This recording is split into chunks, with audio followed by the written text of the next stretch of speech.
Hi అండి, welcome to our channel. ఈ రోజు వీడియో వచ్చేసి ఎంతో ఆరోగ్యకరమైన ఉసిరికాయ పులిహార ఎలా తయారు చేయాలో చూద్దాము.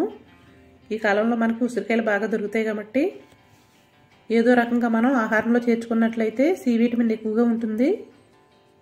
మనకి ఇమ్యూనిటీ అనేది బాగా పెరుగుతుందన్నమాట. రోగనిరోధక శక్తి పెరుగుతుంది ఏదో రకంగా ఉసిరికాయని చేర్చుకోవడం వల్ల. చాలా సింపుల్గా ఈజీ మెథడ్లో తయారు చేసుకోవచ్చు. లంచ్ బాక్స్లోకైనా ఈజీగా తయారు చేసుకోవచ్చు. ఎలా తయారు చేయాలో చూద్దామా. ముందుగా ఒక 5-6 ఉసిరికాయలను తీసుకుని తురిమేసేసుకుని పక్కన పెట్టుకోవాలి. గ్లేటర్తో తురిమేసుకోవచ్చు, కొబ్బరి తురుములాగా, లేకపోతే మిక్సీ పట్టుకోవచ్చు. మరి మెత్తని పేస్ట్లా కాకుండా ఇలా కచ్చబెచ్చ పట్టుకోవాలి. చూడండి విధంగా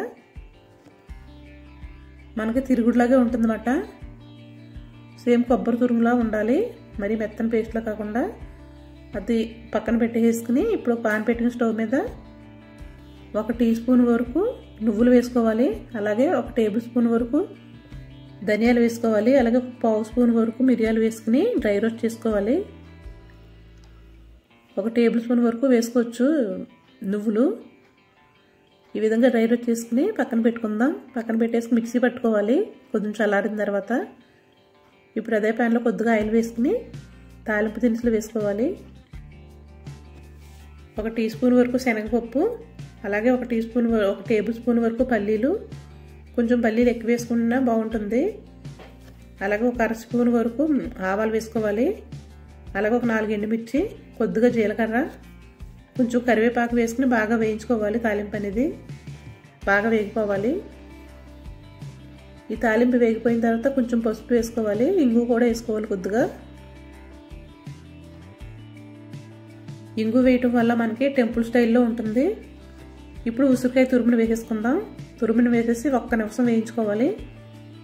ఎక్కువ వేయించుకోవడం, విటమిన్స్ పోతాయి ఎక్కువగా వేయించేస్తే. కొంచెం పచ్చి ఉంటుంది కాబట్టి పచ్చి వాసన పోయే వరకు 1 నిమిషం వేయించిన తర్వాత మనం పల్లి పొడి చేసి పెట్టుకున్నాం కదా, అది కూడా వేసేసుకోవాలి. అది వేసిన తర్వాత రైస్ వేసేసుకుని కలిపేసుకోవాలి స్టవ్ ఆపేసి. ఆల్రెడీ మనం నువ్వులు ధనియాలు వేయించాం కాబట్టి ఇంక వేగనవసరం లేదు. అవి వేసిన తర్వాత స్టవ్ ఆపేసుకుని రైస్ వేసేసుకోవడమే. తర్వాత తగినంత సాల్ట్ వేసుకోవాలి. ఒక 10 నిమిషాలు కానీ ఒక పావు గంట కానీ ఆగి తిన్నట్లయితే టేస్టీగా ఉంటుంది. పులుపు అంతా రైస్ పడుతుంది. రైస్ కూడా మనం రోజు వండుకునే అన్నంలో కాకుండా కొంచెం లైట్గా పొదునుగా ఉంచుకోవాలి. అప్పుడే పొడి పొడిగా ఉంటుంది. రైస్లో ఆయిల్ పసుపు వేసి ఉడికిచ్చేసుకున్నా కూడా పొడి పొడిగా ఉంటుందన్నమాట. అంతేనండి, ఎంతో tasty and healthy pulihora ready. మీరు కూడా తప్పకుండా ట్రై చేసి చూడండి. ఉసిరికాయల కాలమే కాబట్టి.